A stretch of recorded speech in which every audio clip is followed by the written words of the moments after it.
लेकिन क्या कोई चीज हमारी इस गैलेक्सी की भूख को रोक सकती है? मिल्की वे पर नजर डालते एस्ट्रोनॉमर्स को बहुत ही कम नए सितारे नजर आते हैं। लगता है कि कोई चीज हमारी गैलेक्सी के बढ़ने को रोक रही है। शायद ये ब्रह्मांड में मौजूद सबसे बड़ी ताकत है।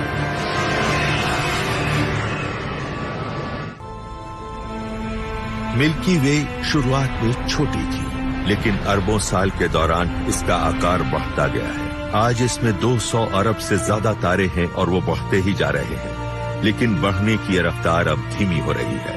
मिल्की वे में फिलहाल नए तारों का जन्म हो रहा है और हमारी इस विशाल गैलेक्सी में कहीं न कहीं हर साल करीब एक तारा पैदा होता है, लेकिन यकीनन अब ये काम ठंडा पड़ चुका है।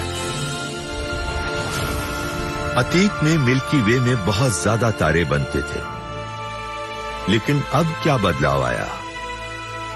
आज गैलेक्सी के निर्माण से जुड़ा एक बड़ा सवाल ये है कि अब गैसों से और ज्यादा सितारे क्यों नहीं बन रहे हैं। एक सुराग ये है कि शायद ब्लैक होल्स इस प्रक्रिया को धीमा कर रहे हैं। शुरुआती ब्रह्मांड में शायद हमारे ब्लैक होल ने तारों में जान फूंकी हो और अब शायद ये सितारों को बनने से रोक रहा हो। इसका कारण जानने के लिए हमें मिल्की वे के बेहद विशाल ब्लैक होल को विस्तार से देखना होगा। अब नासा के सबसे नए स्पेस टेलीस्कोपों में से एक की बदौलत हम ऐसा कर सकते हैं। इसका नाम है new star. New star mission को चलाती हैं फियोना हैरिसन। इसका पहला निशाना है हमारी गैलेक्सी के बीच में मौजूद ब्लैक होल।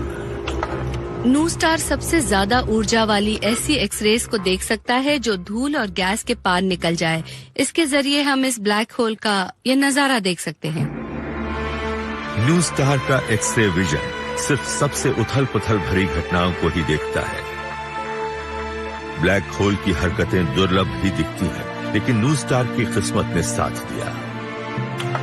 हम 6 घंटे से इस पर नजर रखे हुए थे, तभी अचानक हमने ब्लैक होल को 100 गुना ज्यादा चमकदार होते देखा। ये सब कितनी देर तक चला? सिर्फ कुछ 1 घंटों तक, और फिर ये चमक खत्म हो गई। मगर हम इसी शानदार घटना को देखना चाहते थे। हम सब बहुत हैरान हो गए। लोगों की आंखों में आंसू आ गए। ये एक बहुत ही रोमांचक पल था और ये पल मिशन में इतनी जल्दी आ गया था। ये इस बात का सीधा सबूत है कि हमारा ब्लैक होल अब भी सक्रिय है और उसमें हमारी गैलेक्सी को काबू करने लायक ताकत है। ब्लैक होल की ताकत का तब खुलासा होता है जब ये अपने इर्द गिर्द घूम रही गैस और धूल की एक डिस्क को रोशन कर देता है। ये मटेरियल क्योंकि एक डिस्क में ब्लैक होल के इर्द गिर्द घूमता है, तो ये एक दूसरे से रगड़ खाता है। इसके अलावा मैग्नेटिक फील्ड और दूसरी ताकतें भी होती हैं, और ये सब चीजें इस डिस्क को सूर्य से भी ज्यादा गर्म कर देती हैं। न्यू स्टार पता लगाता है कि ब्लैक होल के आसपास की गैस का तापमान लगभग 10 करोड़ डिग्री सेल्सियस हो गया था।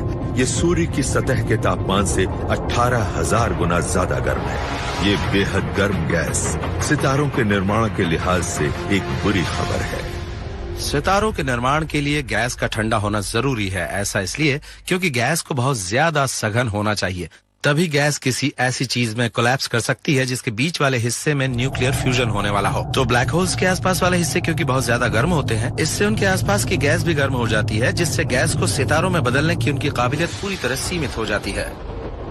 ऐसे में जबरदस्त ऊर्जा निकलती है। इसकी वजह से न सिर्फ सितारे बर्बाद हो सकते हैं, बल्कि गैस भी उड़कर दूर चली जाएगी, जिससे बाद में सितारे बनेंगे।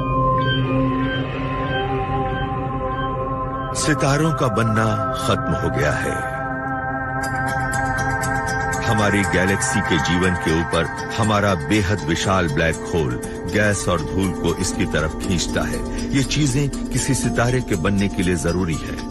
अपने बचपन में इसकी ताकत गैस के इन बादलों को आपस में टकराती है, जिससे सितारों में जीवन की शुरुआत होती है। अब अपनी बेहिसाब गर्मी के जरिए ये इन्हें दूर कर देती है, जिससे गैलेक्सी में सितारों की संख्या नियंत्रित हो जाती है। बीच में मौजूद ब्लैक होल किसी वॉल्व जैसी भूमिका निभाकर गैलेक्सी में बनने वाले सितारों के निर्माण को नियंत्रित करता है। ब्लैक होल्स और गैलेक्सीज के बीच एक कमाल का आपसी रिश्ता मौजूद है। ब्लैक होल्स कॉस्मिक रेगुलेटर की तरह कभी सितारों के निर्माण में तेजी लाते हैं और गैलेक्सीज की विकास प्रक्रिया की रफ्तार को नियंत्रित करते हैं। हमें पक्के तौर पर नहीं पता कि हमारा ब्लैक होल क्यों कुछ सितारों के निर्माण को रोकता है और कुछ अन्य के निर्माण को शुरू करता है, लेकिन हम ये जानते हैं कि ये नियंत्रण हमारे लिए अच्छा हो सकता है। ब्लैक होल ने जब सितारे बनाए तो शायद उसने हमारे सूर्य को बनाने में मदद की होगी, लेकिन अब ये सितारों के निर्माण को सीमित करता है, जिससे जानलेवा रेडिएशन हमारी पृथ्वी के नजदीक आ सकता है। अगर हम किसी ऐसे इलाके में रह रहे हों जहां ढेर सारे युवा तारे हों और सुपरनोवा फट रहे हों, तो वो जगह जीवन के लिए अच्छी नहीं होगी। अब जीवन के लिए हालात एकदम सही है। रात में आसमान पर नजर डालने से सब कुछ स्थिर और अमर लगता है, लेकिन ब्रह्मांड में कोई भी चीज स्थायी नहीं होती। हमारी गैलेक्सी अगले बड़े बदलाव की तैयारी कर रही है। तो आखिर भविष्य में क्या है? जवाब यह है कि हम ज्यादा समय तक स्पाइरल गैलेक्सी की शक्ल में नहीं रहेंगे। स्पाइरल गैलेक्सी के तौर पर इसका जीवन काल करीब 2/3 पूरा हो चुका है। 1/3 समय के बाद इसकी मौत होगी। मिल्की वे की एक विशाल हम शक्ल मौजूद है और वो कुछ ज्यादा ही करीब है। इन दोनों के बीच का मुकाबला आसमान में आतिशबाजी जैसा नजारा पेश करता है और कॉस्मोस में मौजूद इन दो महाकाय गैलेक्सीज के बीच एक आखिरी जंग जारी है। करीब 13 अरब साल पहले एक बेहद विशाल ब्लैक होल के इर्द गिर्द मिल्की वे का निर्माण हुआ। इसके साथ अरबों खरबों तारे जोड़कर एक समतल डिस्क में समा गए और इससे एक स्पाइरल का आकार मिल गया। हमारी गैलेक्सी लगातार विकसित होती रही है। इसका भविष्य भी कोई अलग नहीं है और इसमें भी उथल पुथल होगी। अगर आप आज रात बाइनोक्यूलर लेकर रात के आसमान को देखें तो आपको एंड्रोमेडा गैलेक्सी नजर आएगी। यही हमारा भविष्य है। अब से 4 या 5 अरब साल बाद हम अपने नजदीक मौजूद पड़ोसी से टकराने वाले होंगे और उथल पुथल से भरी ये जीत दोनों में से किसी की भी हो सकती है। एंड्रोमेडा सीधी हमारी तरफ बढ़ी आ रही है। इस तरह की टक्करें कोई नई बात नहीं है। अपने शुरुआती दौर में हमारी गैलेक्सी दूसरी गैलेक्सीज से टकराकर और उन्हें निगल कर बड़ी हुई, लेकिन इस बार मामला अलग है। इस बार हमारी गैलेक्सी का सामना अपनी टक्कर के प्रतिद्वंद्वी से होगा। मिल्की वे हमेशा से ही बड़ी गैलेक्सी रही है, तो जो भी कोई छोटी मोटी गैलेक्सी हमारे नजदीक आई है वो बिखर गई। मिल्की वे का बढ़ना लगातार जारी रहा है, लेकिन अब हमारे जितनी ही बड़ी एक और गैलेक्सी हमारी तरफ बढ़ रही है। यह है एंड्रोमेडा। ये एक और डिस्क है और जब ये 2 बड़ी डिस्क साथ आएंगी तो कोई डिस्क बचेगी ही नहीं। इनमें से किसी की भी जीत नहीं होगी। जब ये टक्कर नजदीक आएगी तो रात का हमारा आसमान पूरी तरह बदल जाएगा। आज अगर आप गुप्त अंधेरे में आसमान को देखें तो आपको मिल्की वे की बड़ी सी पट्टी नजर आती है जो बहुत खूबसूरत दिखती है, लेकिन कुछ अरब साल बाद आपको सितारों की सिर्फ एक पट्टी नहीं, दूसरी पट्टी भी दिखेगी, एक दूसरे को काटती हुई। हमारे नजदीक पहुंचने के दौरान हमारे आसमान में एंड्रोमेडा का आकार और बड़ा होता जाएगा और जब आखिर में गैलेक्सीज एक दूसरे से टकराएंगी तो उनकी कक्षाओं से सितारे निकलने लगेंगे। सितारे आपस में नहीं टकराते हैं। उनके बीच में मौजूद जगह की तुलना में उनका आकार बहुत छोटा होता है, लेकिन गैस के बादलों के मामले में ये सच नहीं है। गैस के बादल बहुत बड़े होते हैं तो वो एक दूसरे से टकरा सकते हैं। इनके टकराने से नए सितारों का जन्म होता है। इस गैस और धूल में तो जैसे आग लग जाएगी। आसमान में सितारों की पैदाइश के वक्त एक बड़ी अजीब सी बात होगी। लगेगा जैसे आकाश में आतिशबाजी हो रही हो। गैस के बड़े बड़े बादलों में बनने वाले सितारों के मास से जब चुंझाने वाली रोशनी निकलेगी तो बहुत ही शानदार नजारा होगा। इसे हमारी गैलेक्सी का विदाई गीत कह सकते हैं। सितारों के बनने से जुड़ी ये चमक हमारी गैलेक्सी के अंत का प्रतीक है। मिल्की वे और एंड्रोमेडा एक दूसरे के टुकड़े टुकड़े कर देती है।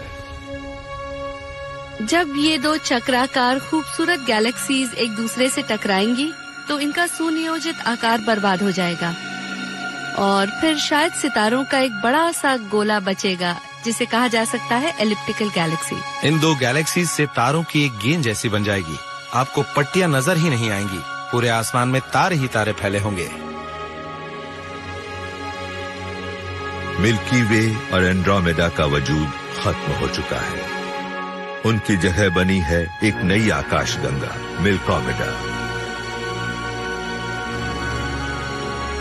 लेकिन मामला अभी खत्म नहीं हुआ है। दो बहुत विशाल ब्लैक होल एक दूसरे की तरफ दौड़े चले आ रहे हैं। ये दो ब्लैक होल्स शायद एक दूसरे का शिकार करना चाहते हो। सूर्य से 10 लाख गुना ज्यादा मास वाले ये ब्लैक होल्स घूमते हुए एक दूसरे की तरफ बढ़ रहे होंगे, और जब ऐसा हो रहा होगा तो दोनों ही अपने आसपास की गैस को निवाला बना रहे होंगे। दोनों ही अपने इर्द गिर्द मौजूद गैस को खाने की कोशिश कर रहे होंगे, जिससे इनकी चमक बढ़ जाएगी। ये सब बहुत ही शानदार होगा। आग के दो गोले एक दूसरे के इर्द गिर्द तब तक घूमते रहेंगे जब तक कि उनके बीच मौजूद ब्लैक होल एक दूसरे में जज्ब न हो जाएं। ये ब्लैक होल आपस में मिलकर एक और भी विशाल ब्लैक होल का निर्माण करेंगे। अब एक नया राजा एक नई गैलेक्सी पर शासन करेगा। लेकिन ये नई गैलेक्सी पहले ही दम तोड़ रही है। अरबों साल के दौरान तारे धीमे धीमे दम तोड़ देते हैं क्योंकि उनमें ईंधन की भरपाई नहीं होती। ऐसे में आखिर में बचती है एक डार्क गैलेक्सी। इससे कोई एनर्जी, कोई गर्मी, कोई रोशनी पैदा नहीं होती। ये होती है सिर्फ काली। शुरुआती ब्रह्मांड के अंधेरे में बनने के 100 खरब साल बाद भूखे ब्लैक होल में फिर अंधेरा लौट आता है। अब ये उसी गैलेक्सी को निवाला बनाएगा जिसका इसने निर्माण किया। ये सितारों और ग्रहों के अवशेषों को खा जाएगा।